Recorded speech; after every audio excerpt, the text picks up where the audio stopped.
इस्लामाबाद के blue area में वाक़ई खैबर प्लाजा में आग भड़क उठी है। आपको यहाँ अहम खबर से आगाह कर रहे हैं। इस्लामाबाद के ब्लू एरिया में वाक़ई खैबर प्लाजा में आग भड़क उठी है। फायर ब्रिगेड मौके पर मौजूद और आग बुझाने में मसरूफ़ है।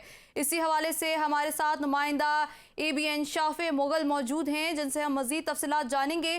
शाफे मुगल, बताइएगा कि आग लगने की क्या वजह सामने आई है और इस वक्त आग पर कितना काबू पा लिया जा चुका है?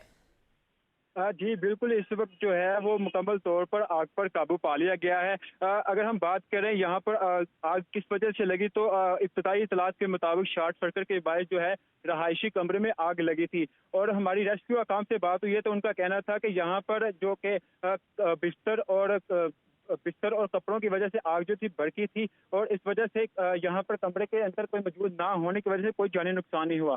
अगर हम बात करें रेस्क्यू अकाम बर वक्त पहुंचने की, तो रेस्क्यू अकाम का कहना था कि हम बर वक्त, हमें जब 4:15 पर कॉल मसूल हुई तो हम बर वक्त पहुंच गए थे।